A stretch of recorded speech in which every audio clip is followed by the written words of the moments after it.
July wrap up. This is the first wrap up I'm actually doing of the year so far. I wasn't reading as much until kind of like halfway through the year anyway, and I think these videos are really good for looking back and seeing what books I've read, what books I've loved, what rating I gave them. And it's also nice for me to look back at the books that haven't been in like my vlogs, things like that. So we're going to talk about, I've read 9 books in the month of July, and we're going into August, which is my birthday month. My birthday in August, yay me! Okay, so the first book I read in the month of July was It Starts With Us by Colleen Hoover. So this is a follow-up from It Ends With Us by Colleen Hoover. It Ends With Us was like a 5-star read for me. I loved that book. So I have been looking forward to picking this one up since it came out. I do own the hardback copy of this as well. I bought the hardback copy because I didn't realise there was a paperback copy. So now I have a hardback copy of both It Starts With Us and It Ends With Us, and I've got paperback copy of both of them as well. Why am I making this sound more confusing than it is? Anyway, this is the sequel, so it follows the same characters as the first book. I can't say too much about it because it's a follow-up. It literally starts the moment the first book ends, so it flows straight away, whereas I originally thought this was a prequel. It is not. It literally carries on the story. I felt like it was a little bit unnecessary. I love Colleen Hoover's writing and I did enjoy it, but like, it was easy to read and I got through it quite quickly, and I wanted to know what was going to happen, but I didn't care that much because I just didn't really feel like I needed this book. It just felt that little bit pointless to me. So I'm going to give it a 3.5 because it's still Colleen Hoover, it's still good, it's still got all the characters I love. So see, I'd like, part of me is like 3.5. I don't know. I like It Ends With Us. I would pick up again and read 100%. Would I go on to reading this again? Maybe, but I'm not that, like, I'm not jumping to the chance to read this again. We'll give it a 3-star, I think. Unless I read it again and love it, that could change, but that's what we're giving it. It still means it's a good book and I still recommend it being a 3-star. Just wasn't a new favourite. Next up, I started this book but I didn't finish it. So this was a DNF, and this is Going by Coastal by Dahlia Elderlair, and I did read a good 100 pages of this, so I'm still counting it as a book that I have read recently. So I'm still putting this down as a book I have read because I reckon I got over the halfway point, but I got too bored. I couldn't get into it, and because it follows 2 different timelines and there wasn't enough differences depending on what choices she made. Everything just felt way too similar, and I think if you can do dual timeline and the different choices she makes, it should have different consequences. Like, I just wanted a different story from both timelines and I wasn't getting that. It was interesting her being bisexual, having a romantic relationship with a guy in one timeline and a girl with the other, and the representation between different religions, between different cultures, between different sexuality and the LGBTQ plus community. That was all really positive in this book. But I mean, I would recommend it because there are people that would possibly enjoy this book. It's just not one for me. Personally, I'd give it like a 2-star. I just didn't care enough about these characters either. They just did not interest me. Yeah, we'll say 2-star for now. Like, I don't know. I want to give it a 1.5. So we'll give it a 1.5. So next up, I read Our Wives Under the Sea by Julia Armfield, and this is a new favourite book. I absolutely loved this book. This book is a 5-star. I highly recommend it. I cannot wait to reread and annotate this book.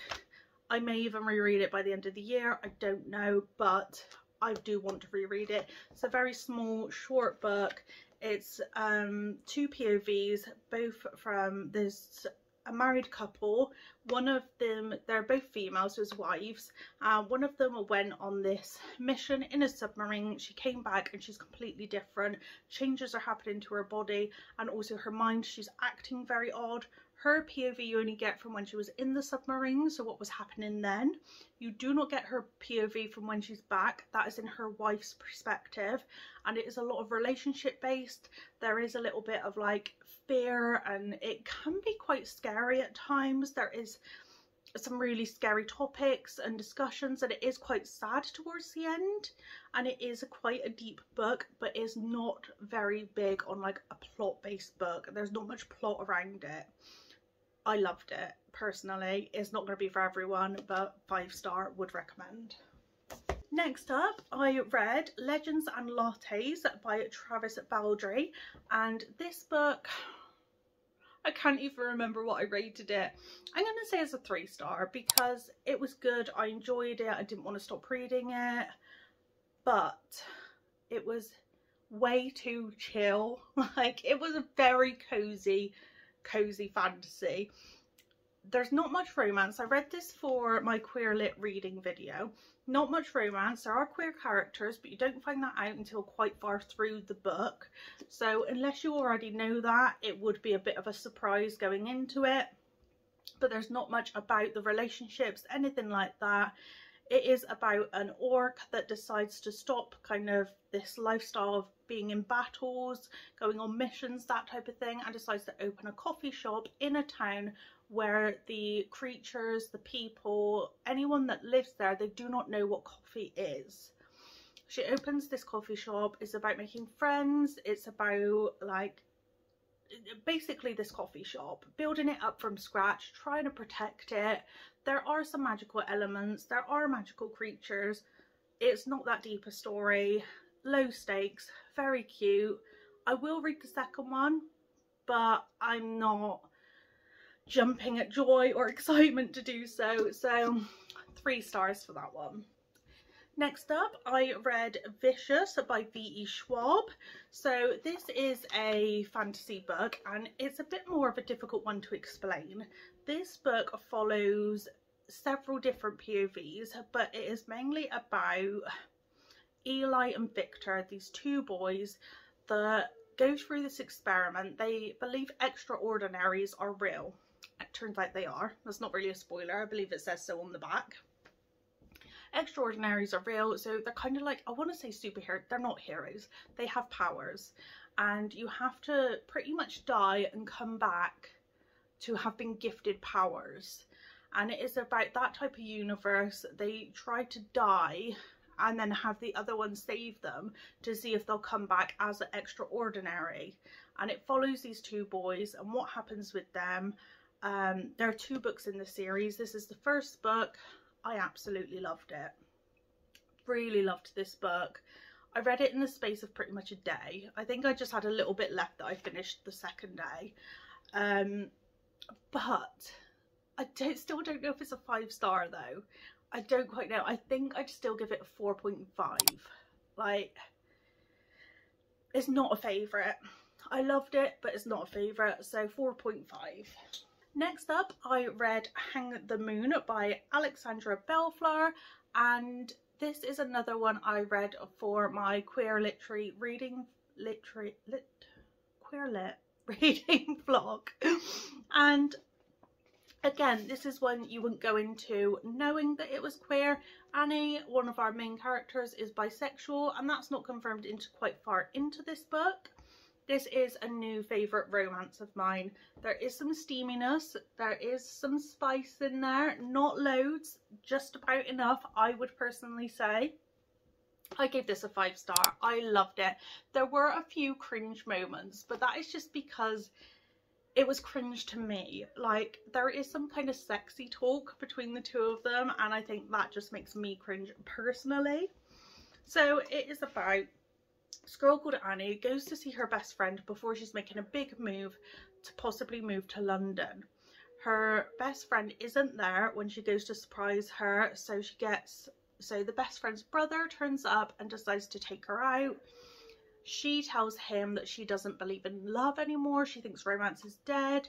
So to prove she is wrong, he takes her on dates and recreates these romantic gestures or events or like things that have happened. Him and his sister decided to make a pact to try and show Annie how amazing Seattle is in order for her to stay. It is like a love letter to Seattle. It's a wonderful book. I love the atmosphere. I love the cheesy rom-com like moments that happen in there. Love the characters. Easy read. Absolutely loved it. 5-star. Next up, I read Love Theoretically by Ali Hazelwood, and to me this is so close to being a 5-star, but the end just towards the end, it just felt like it dropped a little bit. I was kicking my feet through this. I was loving this book, and then I was a bit like, oh. And I didn't like a book leaving me feeling like that, so I'm going to give it a 4.5. I do think, though, that it is my favourite Ali Hazelwood book I've read so far. Then again, the other two I have read, which is The Love Hypothesis and Love on the Brain, I wasn't necessarily as giddy reading, so those are probably 4. This is a 4.5. Did really enjoy it. To start with, there's a bit of fake dating going on where she's actually fake dating the main guy's brother, and Jake is the main love interest in this, and he is such a fun character to read about. He calls her out on a lot of stuff she does. She's going for this job. Jake has also put someone forward for the same job she's going as, and there is a little bit of kind of like enemies to lovers, a little bit of that. There's a lots of science related, as there is in all of Ali Hazelwood's books. I genuinely thought this was her best so far. I absolutely loved it. If you know about her books, you'll kind of know what's up with this anyway. So a 4.5. I think I've done quite well, like looking back at these, to how much I've enjoyed what I've been reading in the month of July. Next up, I read quite a chunky one. This is the second book following from Vicious. This is Vengeful by V. Schwab, and it is a chunky one. This one was difficult to read just because of how long it was. I would have actually liked to read this on a Kindle or something, because then you cannot see, like, when you kind of like even halfway through, you're like, oh my god, I've still got like a whole other book to read. But I did love this book. I do have a little bit of criticism following this one, and that is the fact that I feel like there was too many characters involved. Or not involved, that's not true. I feel like there was too many backstories.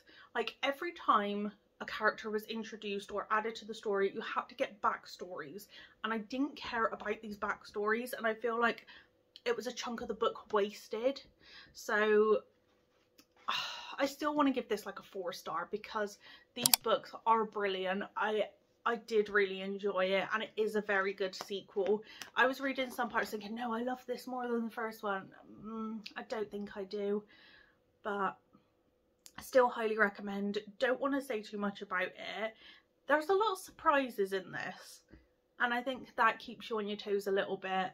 However, there was some of it where I was a bit like, do we need to know this? Do they need to be involved?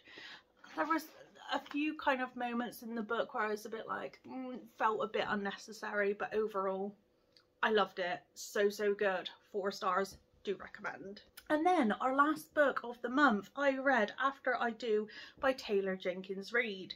Now, this is an interesting one to talk about. One sec. Oh, itchy nose. This is an interesting one to talk about because it is something that people could possibly relate to. It feels like a very adult book, and that's weird to say because like I do read adult books, but it feels very grown up. It's about this couple that have been married for 11 years and they want to take a year apart and see if they can cope apart, if things get better or worse, because they've been drifting apart, they've been arguing a lot.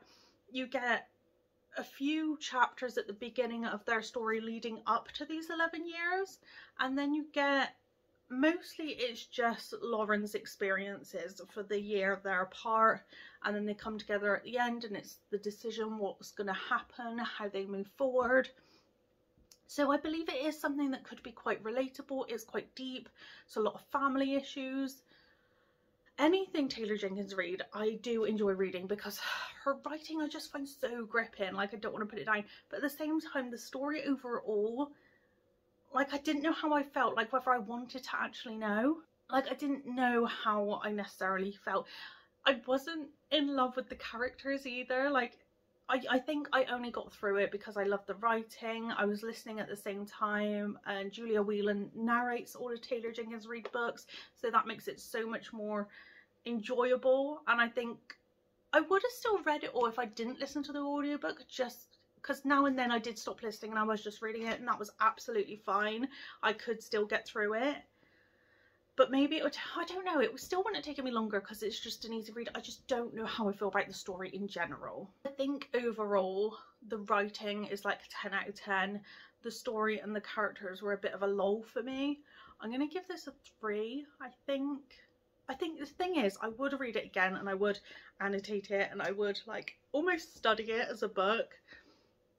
And I feel like 3 might not be doing it justice because it is deep, it's good, it's like so well written. I'm going to give it a 3.5. No, 3. We're sticking at 3. I think it's a 3-star. If I reread this, we'll see, but I think it's a 3-star. I find it so difficult to rate books. I don't know what it is, and I can change my mind. So it's not like it's set in stone, but I find it hard. So these are all of the books that I read in the month of July. I hope you enjoyed. I hope you got some inspiration. I hope you pick up some of these books. Mostly out of these, what I would recommend at the top is Our Wives Under the Sea, 100% must read. Hang the Moon, absolutely loved. And then I would recommend Vicious and Vengeful, the Villains series by V.E. Schwab, and also Love Theoretically. So there are some really like good recommendations here, and I'm really pleased with everything I got through in the month of July. And we'll see how, I was going to say January goes. See how August goes. Thank you so much for watching. Have a super duper good one, and I will see you again soon. Bye bye.